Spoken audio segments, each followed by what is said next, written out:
Hi, I'm Paul Turner. I'm a priest of the Diocese of Kansas City, St. Joseph.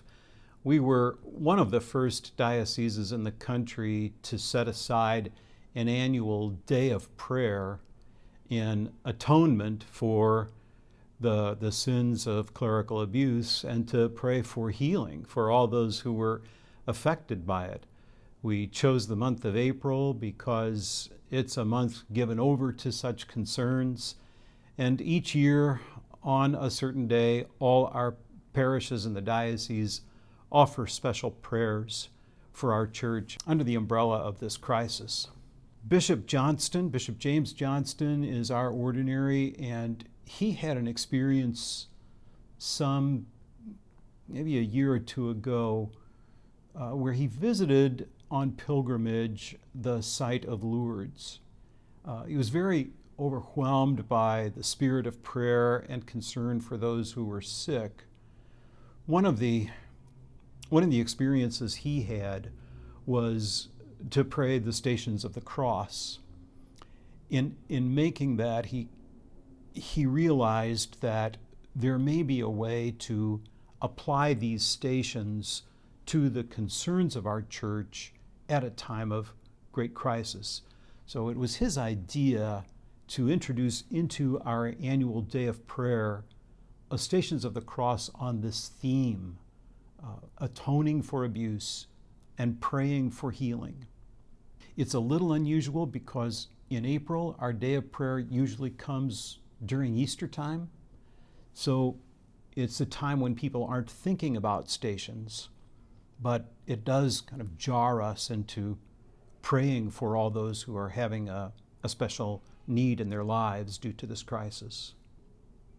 Bishop Johnston then approached me as a writer to see if I would agree to do this for the sake of our diocese, and I happily accepted that task. We tested it here within our diocese before we even let it go to all the parishes in the diocese. We had a day of prayer during Lent for our own staff members at the Catholic Center, and we all experienced the Stations of the Cross together.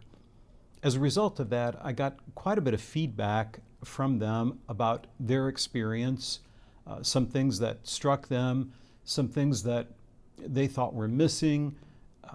All of that feedback helped me to do a rewrite, to go back into it and create a better product than what it was that we had before. As I was writing, I relied upon several different sources. One of them is a book produced by our own United States Conference of Catholic Bishops called Catholic Household Blessings and Prayers. It's a book that any household would be happy to have within their library. It contains prayers that families will be able to use for almost any circumstance. It also includes some popular Catholic prayers and devotions, including Stations of the Cross. It has two different versions of the stations. The traditional 14 stations that you see on the walls of almost every Catholic church, as well as a different set of 14 stations that are based upon passages from the Gospels. These 14 stations were prayed by Pope St. John Paul II on a couple of occasions, and they became an alternative way to walk the way of the cross. I felt drawn to these 14 because I thought that the connection to the scriptures would make it an even deeper experience of prayer as we walk along the Stations of the Cross.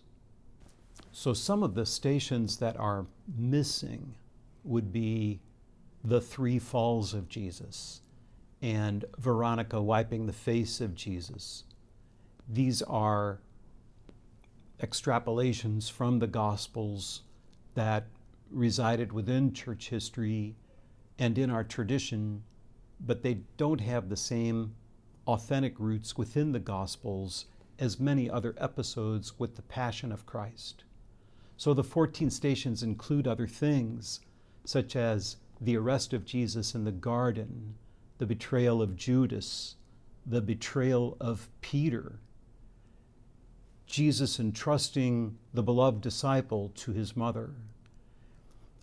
I felt that these episodes from the gospel accounts would lend these stations another layer of authenticity as we were trying to come into honest contact with those who had been abused and the needs of the church for repentance and for healing. I thought that this would give us a firmer bedrock for the Stations of the Cross. Some of the other elements that I've included are two very brief chants, one from the Roman Missal in the Penitential Act, and the other from our Good Friday celebration each year. So one is a simple Kyrie eleison, and the other is one reminding us about the cross of Jesus Christ. These chants are very simple for anyone to sing, but if it's difficult for the leader of the prayer to chant them, they may simply be recited. One of the other elements I included was a series of statements from a variety of victims and survivors that we came in touch with in our own diocese. When we had a diocesan prayer of sorrow and repentance for all the wrongs that had been committed, we chose to include in it the voice of victims. So we heard a litany of their statements, a kind of a wailing and lamentation of complaints that they tried to make their voices heard, and it just wasn't going where it should go. So I thought this would give another opportunity for the victim survivor to let their voice be heard again as well. These statements are all very brief, and in praying these particular Stations of the Cross, they need a little bit of silence afterwards so that the full impact of those statements can rest with people. Then I composed two different sets of prayers. One of them is to be offered by a person who I think ideally would be a parish priest. I call those the confessional prayers of the hierarchy.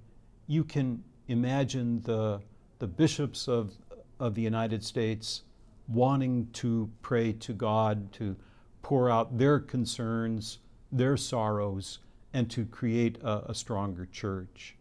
So these are imaginary prayers that I composed, but I think they authentically express what many bishops would like to say and what many Catholics would like to hear their bishops say. And then I also composed a set of prayers that everyone who's participating in the Stations would recite together.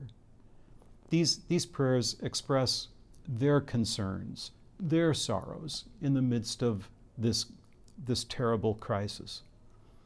Many people have been angry, justifiably so, and I wanted to put some words into their mouths that they might find helpful as they pray about this before God. So it's my hope that whoever prays these Stations will find something in there that will resonate with them. If it is a victim or a survivor of abuse, I hope they find that their voice is being lifted up and listened to within the church.